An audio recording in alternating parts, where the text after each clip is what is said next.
Hey everyone, and welcome back. We're going to be taking a deep dive into AGI today, artificial general intelligence, Oh, yeah. and specifically all the buzz around OpenAI's new Model O3. Right. We've got two great videos from Wes Roth that we're going to be looking at, Okay. and he kind of breaks down both the announcements and the reactions from some pretty big names in AI. So hopefully we can cut through some of the hype and figure out what O3 actually means. Yeah, I think that's really the goal here is to, what does it all mean for AI and for intelligence itself, really? Totally, and I think one of the things that Wes brought up that I thought was so interesting was this idea from Ethan Mech about Oh, yeah. the jagged frontier. Yes, the jagged frontier of AI capabilities. Yeah, explain that a little bit, because I think that's so important to understanding all of this. Yeah, so we often think of, intelligence as this curve, right? Like you're either intelligent or you're not. But AI is kind of showing us that you can be super intelligent in one specific area and then maybe not so much in others. Yeah, like these peaks and valleys. Exactly. It's almost like a mountain range where you have these huge peaks of capability, but then these deep valleys in other places. I love that analogy. And he had that great example in the video about imagine an AI that can write code that can simulate a black hole, Right. but then can't tell you how many R's are in the word strawberry. Exactly. And it's kind of funny to think about, but it really does get at this idea that intelligence might not be this one single thing. It might be this kind of collection of different abilities. Totally. And O3 is like the perfect example of that, right? It's really showcasing this jagged frontier in a really stark way, I think. So let's talk about some of those peaks, because O3 has some serious bragging rights. It does. It's achieved some remarkable things. Yeah, like those coding questions on Code Forces. Yeah. They say it got an 88%. Yeah, something like that. Which is even beating some of their own top scientists at OpenAI. Yeah, it's pretty wild. And on those scientific questions, from that GQA data set, I think it got something like an 87.7%. Yeah. Versus the average PhD level expert only gets 70. Wow. So it's a significant difference. Okay, so we're already seeing superhuman performance on some of these tasks. But what I think has really got everyone talking is this idea of test time compute. Yes. That's been a real game changer, it seems like. Yeah, break that down for us, because that seems like a pretty new concept. Yeah, it's not just about how we train these models anymore. It's also about what kind of computational power we give them when they're actually taking a test. So it's instead of just making them study harder, we're giving them a better calculator during the exam. Exactly. It's giving them more time to think and more resources to use. Gotcha. And they're saying that's been the secret weapon for O3?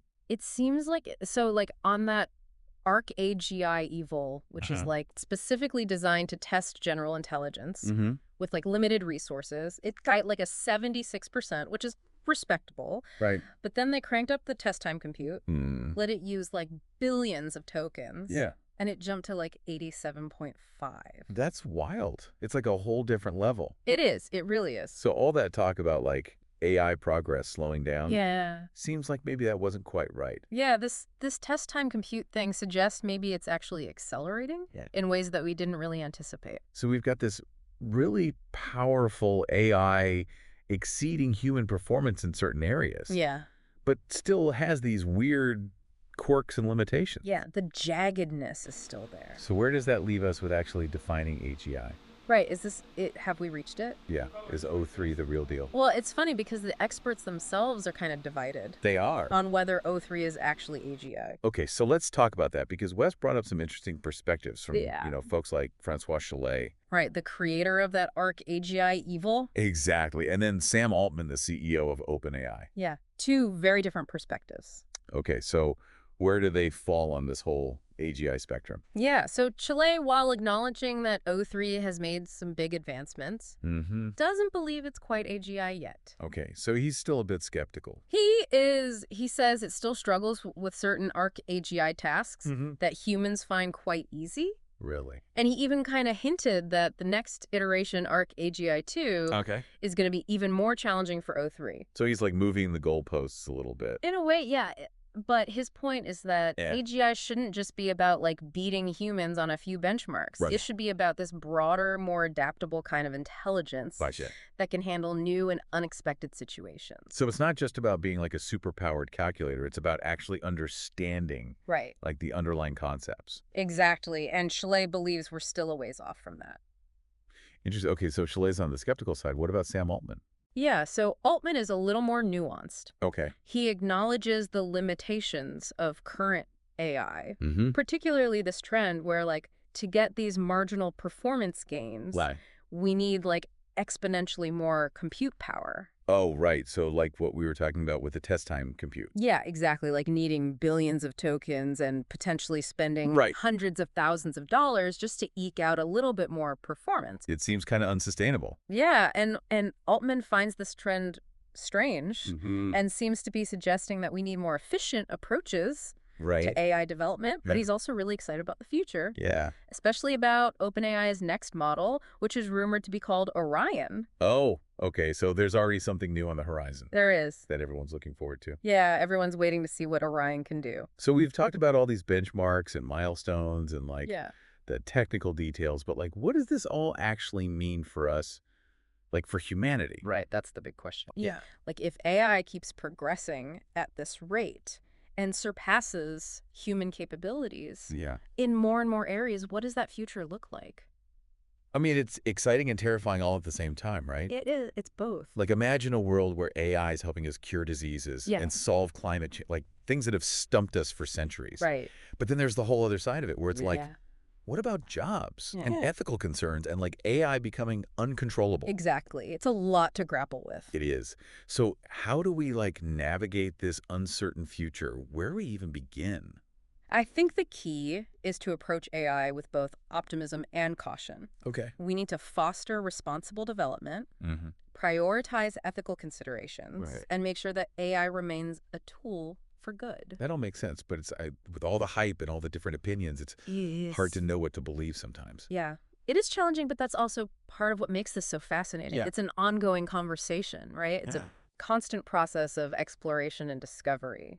Right. And like some people even argue that focusing on these like Yeah. shortcomings in things like common sense reasoning or emotional intelligence Right. is kind of missing the point. Yeah, they're saying if it excels in these fields that are like Yeah. crucial to human progress, Yeah. maybe those limitations in other areas become less important. So it's like if AI can cure cancer but can't understand sarcasm, Right. maybe that's a trade-off we're willing to make. Exactly. It's a thought-provoking argument. Yeah. And it raises these really important questions about how we define Uh-huh. and prioritize intelligence in a world that's Yeah. increasingly shaped by AI. Totally. And it feels like this debate about O3 and AGI is far from over. It's just the beginning. It's like we're just scratching the surface of something really profound here. I think so. This is just the start of a much larger conversation Yeah. about the future of AI and its impact on humanity. And who knows what surprises and challenges are waiting for us down the road. One thing's for sure, it's going to be an interesting ride. It is all right. My brain is officially full. As is mine. But in a good way. We covered so much today, from O3 to like the broader implications of Yeah. how quickly AI's It's evolving. been quite a journey. It has. And I think the thing that I keep coming back to is that idea of the jagged frontier. Yeah. It really like challenges our whole concept of intelligence. It does. We tend to think of intelligence as this well-rounded thing. Yeah. You're either smart or you're not. Right. But AI is showing us that it can be much more specialized Right. with these peaks and valleys of expertise. Yeah, like those examples from Wes's video were so good. They were. Like imagining an AI writing code for a black hole simulation and then Yeah. not being able to count R's in strawberry. It's a funny image. It is. It's Yeah. kind of funny, but it also raises those deep questions. It does. About like, okay, if it can reach these superhuman levels of skill Right. in areas that are actually important for our progress, Yeah. do those hiccups in other areas really matter? Right. Like, if it can help us solve climate change, Exactly. who cares if it can't tell a good joke? Right, and that's a big part of the debate right now. It is. Some experts think these uneven capabilities are just a phase and that AI will eventually smooth out those jagged edges Okay. and become more like human intelligence. Yeah. But then you have folks like Ethan Mick who think this might be like a fundamental feature of AI, Interesting. that it'll always be different from how our brains work. Okay, so like two very different potential paths for the future of AI. Yeah, and it's fascinating to consider, like, Yeah. what if the future involves this kind of partnership where AI handles the complex calculations, the data crunching, the scientific breakthroughs, Right. and humans focus on creativity, empathy, Yeah. social connection, all the things that we're good at. Like we each bring our own superpowers to the table. Exactly, and maybe that collaboration even leads to Yeah. entirely new forms of intelligence, this hybrid of the human and the artificial. That's a really cool thought to think about. It is. So after like diving into all this, where do you stand on the whole AGI question? Oh man, that's the million-dollar question. Do you think O3 has cracked the code? I think it's more complicated than a simple yes or no. Okay. O3 is clearly a huge step forward, Uh-huh. but whether it's actually AGI really depends on how you define it. Yeah. And as we've seen, there's no one definition that everyone agrees on. Right. The bottom line is AI is changing fast, It is. surpassing us in more and more ways. Yeah, And that means we need to have some serious conversations as a society absolutely. about what comes next. About what the ethical boundaries are, what Mm. the risks are, and how we make sure this technology is used for good. It's a huge responsibility, Yeah. but also pretty exciting to be alive during this time. It is. It's a very unique time in history. Yeah, I can't wait to see what the future holds. Me neither. The possibilities seem endless. So we've got Chile kind of on the skeptical side. What about Sam Altman? Where does he land on this whole AGI thing? Yeah, Altman's perspective's a bit more nuanced, I think. He acknowledges the limitations of where we're at right now with AI, Mhm. particularly this trend we're seeing where to get these like tiny little performance gains Yeah. requires exponentially more compute power. Right, like we were just talking about with the test time compute. Exactly, like needing billions of tokens and spending potentially hundreds of thousands of dollars Yeah. just to get like a fraction of a percent improvement. It seems crazy. It does, and Altman himself called it strange. Interesting. And seems to be hinting at the need for like more efficient approaches Right. to AI development. Like we can't just keep throwing more and more compute power at the problem. Yeah, it seems unsustainable. Right. But at the same time, he is excited about the future, Okay. especially about OpenAI's next model, which is rumored to be called Orion. Ooh, so there's already a new one on the horizon There is, yeah. that everyone's kind of waiting to see what it can do. Everyone's eager to see what Orion will bring to the table. Yeah. So we've talked about all these benchmarks and these milestones and all the like Right. technical stuff, but like, what does this actually mean for us, for humanity? Yeah, that's the big question, isn't it? Yeah, like if AI keeps evolving at this pace and surpassing us in more and more areas, like what does that future actually look like? What kind of world are we heading towards? I mean, it's both exciting and scary at the same time. It is, really is both. Like imagine a world where AI is helping us cure diseases and solve climate change, Yeah. like things that have stumped us for so long. Right. But then on the other hand, it's like, what about jobs and ethical concerns and like AI becoming uncontrollable? It's a double-edged sword for sure. It is so, how do we navigate this uncertain future? Like, where do we even start?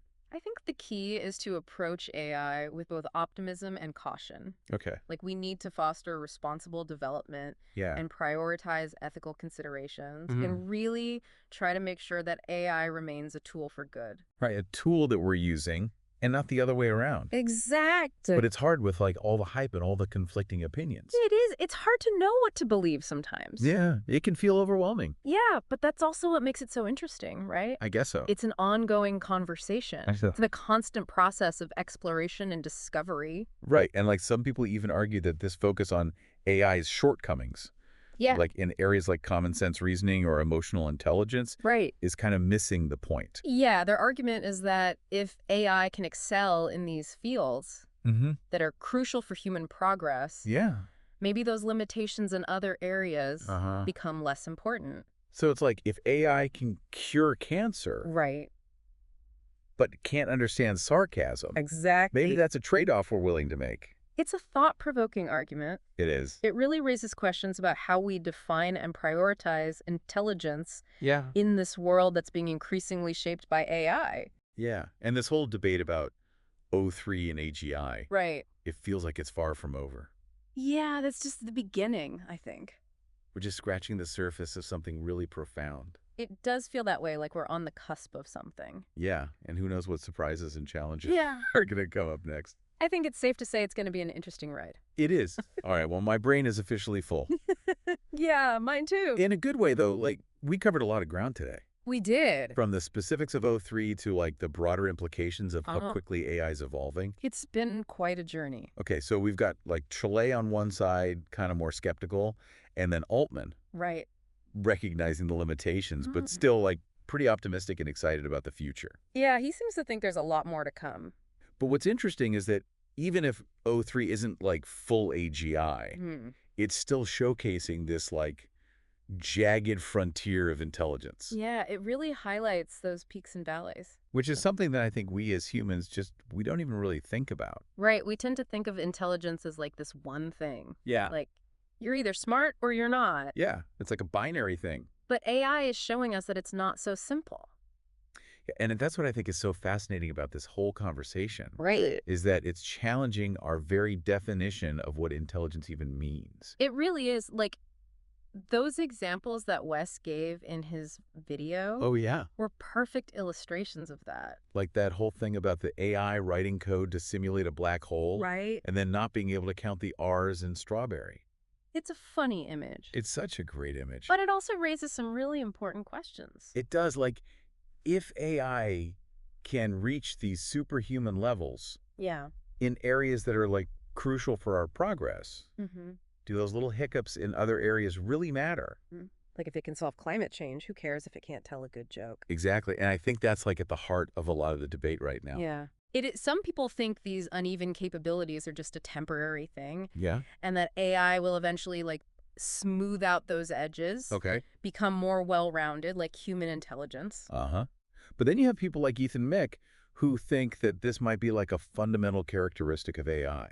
Right, that this jaggedness might be here to stay. Yeah, it's always going to be different from how our brains work. Which is interesting to consider, right? Like, Yeah. what if the future involves this kind of partnership? Yeah. Where AI handles the complex calculations, the data crunching, all the scientific breakthroughs, Right. and humans focus on the things that we're good at: creativity, empathy, social connection. Like we each bring our own strengths to the table. Exactly. And maybe that collaboration even leads to entirely new forms of intelligence. Oh, that's a cool thought. This hybrid of the human and the artificial.